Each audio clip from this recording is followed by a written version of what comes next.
right, for starters, no, ngayong gabi una, let us open our Bibles in the book of Romans chapter 3, verses 3, 23, and 24. Ingon dito, for all have sinned and come short of the glory of God. Kaya tanan nakasala o nakabsan sa himaya sa Ginoo.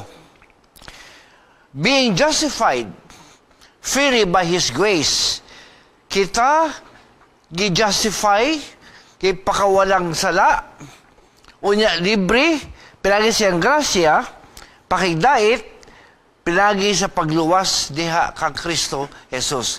Through the redemption of Jesus, that is in Christ Jesus. Romans 3, 23 and 24.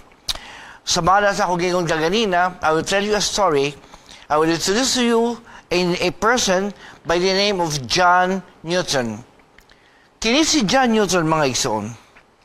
Gitawag na siyang isa siya ka-libertine. Ang libertine, mga igsoon, mga higala, usan siya nga tao nga wala na daw sa walay konsyensya, nga naman, ang iyang negosyo, mga igsoon, negosyo niya, mao pamaligya og mga slaves o kun mga ulipon. Negosyante siyang dako, unya mo biyay siya nga to sa Africa, and then makuha og mga slaves dito dalon sa England o kung sa Inglaterra. Mauni siya tag-iya sa usa ka barko. Dato nga tawo, negosyante nga dako. Apan ang iyang nga negosyo, mga igsoon, mga hinigugma, mao ang pagpamaligya og mga tawo isip nga mga ulipon, slaves. Alright?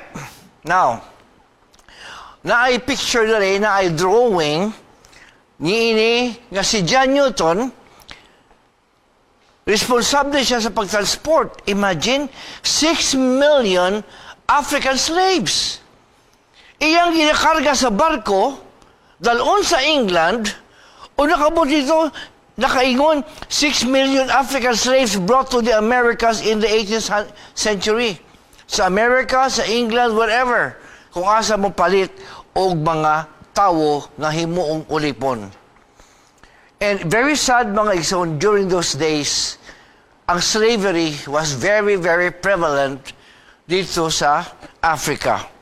At tumanguha ang mga tawo, kay lagi way alamag, pasakay na lang dito sa barko, maybe at gunpoint, you know, ikarga sa barko, lalo sa Americas, lalo sa England, whatever. Ni ay artist conception, mga igsoon. Usa ang dagway sa mga slaves nga gikarga sa barko, kay mga ubay-ubay ni ila madala. Look at this. Tanawa rin mga igsoon, muna ang posisyon sa mga slaves. Muna ang posisyon, unya nakakadina silang tanan. Alright? Para walay mangambak, walay mangaway, walay musukol. Ingon dito, in those ships, slaves were chained below the decks, side by side, with as many as 600 units of human cargo. Sayo kayo ang human trafficking kaniya to. Abi ninyo karoon lang human trafficking? Nagsugod pa dito. Way back early. Sa una nga may slavery. Can you imagine? Kaluoy in taon sa mga tao. Kasagara inakwaon, siyempre mga lalaki. Can you imagine ang ipamayaan ng pamilya? Pamayaan ng mga anak, mga kabataan? Kini mga tao daw sa way konsensya, walay kasing-kasing. Tiyang mo na, mauna ilang negosyo. They make money out of slavery. Kagrabe mga tao. Niya ang example, mga igsoon, sa ilang sitwasyon dito sa barko, mga barko. Na, ingon din sa record, 1/5 sa ilang karga. 1/5 mga matay, hindi pa kaabot sa ilang padulungan. 1/5. Kaya ang ilang kondisyon, magbalod, tapos ang discomfort sa barko, you know, and then, ingon dito, 1/5 of the slaves would die from the long journey from Africa to the West due to the poor conditions on board the ship. Very poor. Ang boat, pinapakaon. Tsaka pakaon, pero hindi po igo ang pagpakaon. Busa, may mga matay. 1/5, imagine, daghan-daghan na. Di pa ka kabot sa padulngan. And then, kabot sa ilang padulngan, may isoon, niya mga slaves. There is a picture, a very, very old picture, sa mga slaves nga nakabot dito sa Amerika. Unya, kini sila, gikan sa barko, isulod sila sa tangkal. You call that a dungeon. Look at the dungeon. Grabe na dungeon. No? Unya, kanang dungeon mga igsoon, anha ipansuksok ang mga tawo in tawon. Kaluoy sa mga tawo. Tanawa, halos di kakatindog. Can you imagine? Horrible. Unya, anana, ibaligyan na sila. They have a slave market. Mga igsoon. Can you imagine?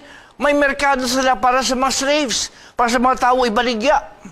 And here is a place, no, in Zanzibar, mauni, gihimuang nila ang monumento. After the slavery was done, nawala na ang slavery, gihimuang nila ang monumento, tanawa may mga areas nga diin nakakadina, no, gihimuang nagstatwa ang mga slaves to remind people ingon ini ka brutal ang tawo kaniadto. Alright? Naa mga pictures din ha. Mga slaves sila baligya. Pili ka kisa imong ganahan. Dako maglawas, gamay ba, nipis maglawas. Magpili ka, dipili po sa presyo. And today, and I remember in America, ang first president nga nag-do away sa slavery, mao si Abraham Lincoln. Alright? Now today, kining monument, niya ang marketplace, okay? Muli marketplace, ang slave market sa kalibutan, nga karon doon na simbahan. Okay? You see that, na inscription, kana inscription makita ninyo, nga dunay mauni ang lugar nga ilang slave market. Kanang nakasiminto. And beside that is the church. Mauni ang church. You call that the Cathedral of Christ, Zanzibar Anglican Church. Okay? Zanzibar. So this is the Cathedral of Christ nga diin tapad karon sa slave market kaniadto. Now let's go inside the church because there is something very interesting inani nga the church. Let's go back. Let's go to the church. This is a tourist spot today. Pwede yung bisitahan dito sa Zanzibar Anglican Church. Alright. Sulod sa simbahan niya, mao niya sulod sa cathedral, dako ng cathedral, and interesting, makita ninyo, I will show you that, may white spot, see, kanang naka-circle, kana siya mga igsoon, mao na ang ilang altar. Altar, dito lang butagin ang altar nila, kay dinha maong site sa una, kundi doon ay poste nga ilang bunal-bunalan ang mga musukol ng mga slaves. Kanang dili yung patuo. Naman ko yung mga maldito pod. Muna ilang bunal-bunalan. Tapos beside that, no, kaso isa ka circle, on your left, is a cross. May cross na siya. I will show you what's interesting about this. Now, diri sa high altar. Kanang sa tunga. Muna yung high altar. Okay? I'll show you the high altar. Na, mga tunga. Sa sinto dito, makita ninyo mga igsoon, sa tunga-tunga na doon ay dako nga poste. No? Taliwala sa ilang altar. Mauna ang poste mismo na ilang igaid dinha ang usa ka slave, ilang bunal-bunalan in public. Can you imagine the humiliation, the ridicule, katawaan, kay gibunal-bunalan, intawon ang pobre nga slave, walay mahimo, kay nakagapos man siya, nakagaid siya dito. Here's a picture, kundiin, doon ay ginabunalan nga slave. Look at that. Gitanaw sa katilingban. If you were in that position, would you love it? Ganahan ba mo? You know, but wala kay mahimo because you are a slave. Let's go to the other side. Katong pikas, katong na cross. Dirita sa may cross. Okay? Munang high altar, let's go to the cross. Kanang cross igsoon, sumala sa history, kini si Dr. David Livingstone. Siya ang missionary to Africa. Doktor niya siya. Nag-decide din siya ng maadtog Africa bisag taliwala sa karisod. He became a missionary. He was a very good Christian. Doktor. Dito. Unya kay sa kadaghanang gitabangan, mga igsoon, kanang cross din ha, kay church man sa Anglican Church, kanang cross igsoon, gikan ka na siya sa mismong kahoy, kundiin gilubong ang kasing-kasing ni Dr. David Livingstone. Ngano kasing-kasing man? Pagkamatay ni Dr. David Livingstone, ang iyang mga labi, ang iyang lawas, gishift sa Amerika, and then, ang mga taga-Africa, kay palangga nila si Dr. David Livingstone, iyang gikuha iyang kasing-kasing, gilubong sa usa ka kahoy. And I will show you the tree. Unya, gilubong ilalom sa kahoy, o kanang cross karon nga makita niyo sa inyong screen, mauna ang cross nga gikan sa kahoy, kundiin gilubong ang kasing-kasing na Dr. David Livingstone. Mauni, here's a picture of Dr. Livingstone. Alright? Na, mo na inscription. Mo na nakabutan nito, kana mismo ang kahoy, kundiin gilubong ang iyang kasing-kasing. So, kanang cross, gikan dito. Now, interesting. Balik ta kan John Newton. Kini si John Newton, one day, doon na siya nakaplagan. Nakaplagan niya usa ka libro. Here's that book. Usa ka libro, nagisulat ni Thomas A. Kempis, ang title, Imitation of Christ. O sa iyang pagbasa sa maong nga libro, mga igsoon, he was touched. He was converted. Tapos, doon ay nitabo, ang isa niya kabarko, hapit, yabu. Hapit magkapsize. Mauna nga, tungod sa usa ka bagyo, kay lagi sa una, wa pa'y mga dagkong makina, wala pa'y mga safety measures, you know. Unya, magtuya-tuya ang barko, hapit malunod ng barko, nakaamgo si John Newton na he will give his life to Christ. Ego siya, murag mamatay mang kuani diri. So before siya mamatay, he gave his life to Christ. Ang sinugdan, nabasa niya usa ka libro na The Imitation of Christ. Now, what happened? The inhuman aspects of the slave business began to inflict him. Nasakitan na siya karon sa iyang trabaho, sa iyang negosyo. Imagine, ang negosyo niya, magbaligya og tawo. Imagine, so it inflicted him. Nasakitan na siya, kayang gihimo, nagmahay siya, naghinulso siya mga isuon. O iyang gi-give up ang iyang negosyo. Can you imagine? Tagya biyag barko, dili lalim. Tagya og barko, gibiyaan ang maong negosyo, kay nakita niya, dautan ang iyang negosyo. O niya, kini si John Newton,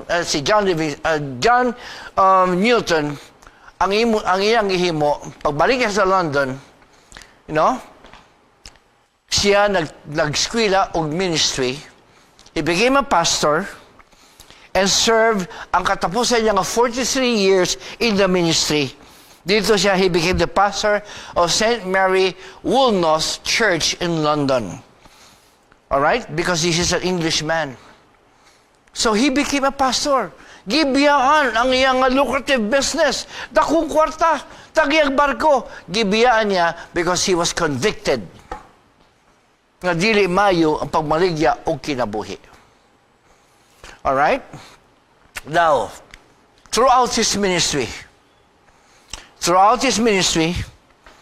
conscious na siya. He was, pirmi daw sa ginahasol, pirmi yung huna-huna.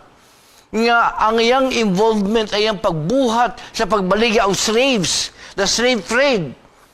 Kakanunay siyang pahinumdum. Sakit kayo. Kaya now he was converted. Okay? Busa, at the age of 82, Newton said, hapit siya mamatay. Ingon si Newton, my memory is nearly gone. Hapit na ko mapahuway. Mawala na ang akong panghuna-huna. And I remember two things, niya diksyon dire. Ingon siya, duha ka butang ako mahinumduman gayod. I am a sinner. Makasasala siya, sama kanimo, sama kanako, makasasala siya. Iangko niya makasasala siya. Upon the good news is, Jesus Christ is my Savior. Pakarindot na mensahe mga igsoon. Jesus Christ is my Savior. He understood so well grace. Muna itong tima ni Gabiuna. Iyang nasabtan unsa ang grasya. You know, and I will discuss that in a short while. Kanang grasya manggod, grasya lang. Kung grasya lang, walay pares, disgrasya. You know? May kauban ang grasya. Doon na gitawag ng mercy, ang kaluoy. It is a partner. Kung sa laay sinultian pa, grace and mercy are the two sides of the same coin. Usalang ka coin, usalang ka coin na siya, ang baapan na ay duwa ka side. Now, let me define to you, usa man ang grasya, usa man ang mercy o kung kaluoy. Diba? Karong gihimo naman ang ngalan sa tao. Grace, mercy, you know, gihimo ng ngalan. But here's the definition of grace. Ato lang yanuhon sa pagpasabot. Usa man ang grasya? Ang grasya is what God gives us, ginahatag sa Ginoo sa ato, nga dili tatakos mo dawat. Okay? Usa ka butang, ihatag sa Ginoo nato, apan dili tatakos mo dawat. Usa man na? Usa man gihatag sa Ginoo? Kaluwasan. Salvation. Dili ta ang ngayan mo dawat kay baka sasala lagi ta. Apan God gives us that because of His grace. Ang mercy ang baliskad. Mercy, kanang God did not give us, gihikaw sa Ginoo kanato, ang butang nga angay ta mo dawat. What is that? O sa mga butang nga angay ta mo dawat, apang gihikaw sa Ginoo, gidinay sa Ginoo, mauna ang kamatayon. Dili gusto ang Ginoo mga matay ta. Busak pinaagi sa iyang kaluoy, gihatag niya kanato. Wala niya gihatag kanato, kay naluoy man siya. So, His grace and mercy. Let me give you an example in history. Okay? Naisa ka general, a great general in Europe before, ang ngalan niya si Napoleon Bonaparte, o Napoleon Bonaparte, ba? Doon ay usa ka sundalo, si Napoleon, nga nakasala og kaduha. Okay? Karon, kay nakasala man, niya ang mother ni Duol ka Napoleon, General Napoleon. A mother of once approached Napoleon. Mangingon siya, kanang, General, ang ako nakasala, ang ako anak nakasala, og siya na sentensyahan nga mamatay. Kaya nakasala lagi. I don't know sa sala niya. Wala bang specify. So ang mother, ang inahan in tawon, you know, the mother's heart, ni Duol in tawon kay Napoleon. General, ang ako anak ba, ayaw in tawon tuguti nga mamatay. O sa tubag ni Napoleon Bonaparte, ingon siya, your son, he does not deserve mercy. Dili ang ngayon mo dawat og kaluoy. Kaya nakasala, kaduha pag yun. Balo ka sa argument sa inahan? Ingon na inahan, Sir, ingon siya, it would not be mercy if he deserved it. Kung siya ang ngayon mo dawat og kaluoy na siya. Ang akong ipangayo sa imo, mercy lang, kaluoy lang in tawon. Kaya di man niya deserve our mercy, kaya angay siya mamatay. You know what Napoleon said? Ingon siya, the compassion and clarity of the mother's logic prompted Napoleon to respond, well then, I will have mercy. Now, ato na sa itandi sa Ginoo. Dili tangaya mo dawat. We are sinful. Makasasala ta. Dili gid angay kaluyan. But because of God's mercy, He granted mercy, and by His grace, He grants us eternal life. Pagka-good news, mga igsoon. I love my Lord. Sabi ninyo, God is in the business of saving people, not putting people to hell. Dinhi naa sa operation ang iyang grace and mercy. Sa iyang grasya, di tangaya mo dawat, gihatag sa ato, kaluwasan. Sa iyang kaluoy, ang ito mga matay, iyang gihika, wa niya gihatag. So this is the partner, grace and mercy. Okay? Back to John Newton. Si John Newton, sa diya na matay siya, muna nakasulat sa iyang lapida, mga isoon. Sa iyang lapida, nakabotang dito, John Newton Clark was an infidel, a libertine, kanang walay konsensya, a servant of slaves in Africa, was by the rich mercy of our Lord and Savior Jesus Christ preserved, restored, pardoned, and appointed to preach. Muna yung gibot na sa lapida niya. Tiyan mo na. Preserved, restored, and pardoned, gipasaylo, and appointed to preach to the face he had long labored to destroy. Pagkanindot sa iyaha nga lapida. You know, kitang tanan magsuon, anak man sa padulong. Anak sa padulong sa kamatayon. Let me ask you this question. Sa diha nga mamatay na ta, magpahulay na ta, how do you want people to remember you? Paano unsa imong gusto nga mayunduman kanimo? You know? Doon na ba tayo gibilin nga maayo nga panag-ingnan samtang nabuhi pa ta? O angay na ikasaway sa ubang tawo? You know, if you're good, kay kaluoy, sayang nawala ang maong tawo. Pagkabuutan nga tawo. Pero maldito gani ka, you did not leave a good impression on people. May tawo na, Mayra, Marisi, napahuway siya. So how do you want to be remembered? When we face death, how do you want to be remembered? By people. John Newton, sa iyang lapida, giangkon diha sa iyang lapida nga siya makasasala, apan siya pinasaylo. That's like you and me. Kini si John Newton, ilado ni, he wrote a song, a hymn actually. And the hymn is Amazing Grace. Written by John Newton, year 1725 to 1807. Moni story, mga igsoon, behind that song, Amazing Grace. Atong lakbitan gamay ang lyrics sa mga awit. Amazing Grace. Amazing Grace, how sweet the sound that saved a wretch like me. Giluwas, a wretch like me. I once was lost, but now I'm found. I was blind, but now I see. Blind siya, kaya di niya makita ngayang ginihimo nga negosyo di ay dautan. 'Twas grace that taught my heart to fear, and grace my fears relieved. How precious did that grace appear the hour I first believed. Through many dangers, toils and snares, I've already come. 'Tis grace that brought me safe thus far, and grace will lead me home.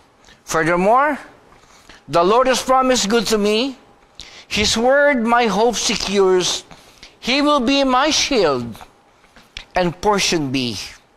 He will be my shield and portion as long as life endures. Yea, when this flesh and heart shall fail, and mortal life shall cease, I shall possess within the veil a life of joy and peace. Ang last verse. We've been here 10,000 years, bright shining as the sun. We've no less days to sing God's praise than when we first began. Mga igsoon, mga higala, this song is popular on all denominations. Amazing Grace. When you sing the song, remember John Newton. Who was he before and who was he when he passed away? Kini ato tema, the Amazing Grace. Christ, Amazing Grace. Sa iyang dakong gugma kanato may suon. Iyang gipaharuna kanato iyang grasya o iyang kaluoy. He loves us so much. He wants to bring us to heaven. I said earlier, ang Ginoo is in the business of saving people.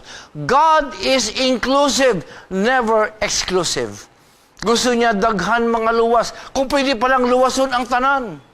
Kay Mother pa sa Isaiah, I have no pleasure in the death of the wicked. Wa say kalipay sa kamatayon sa mga dautan. Busa ang gusto niya, tanan mga luwas. Apan di man magpugos sa Ginoo lagi, may suon.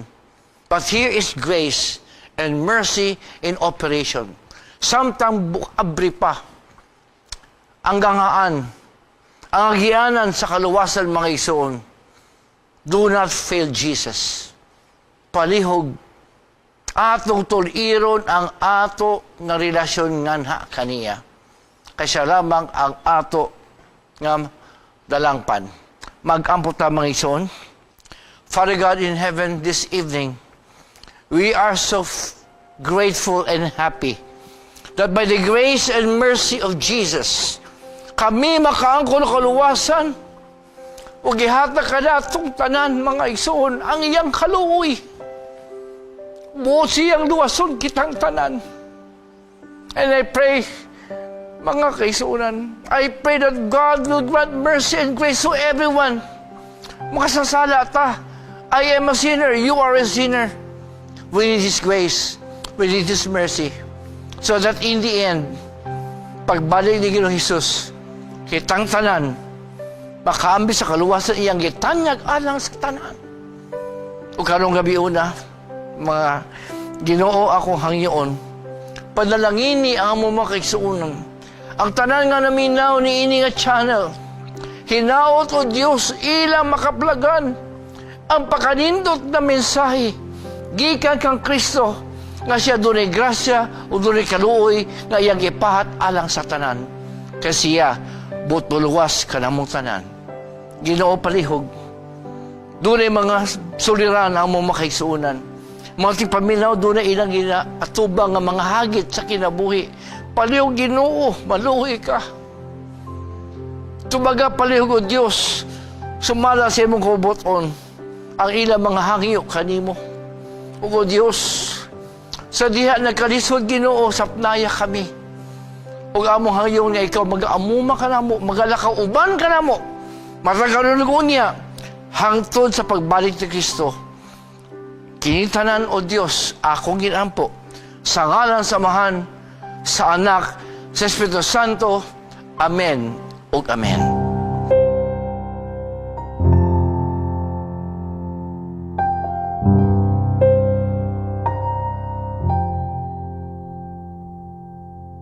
Thank you.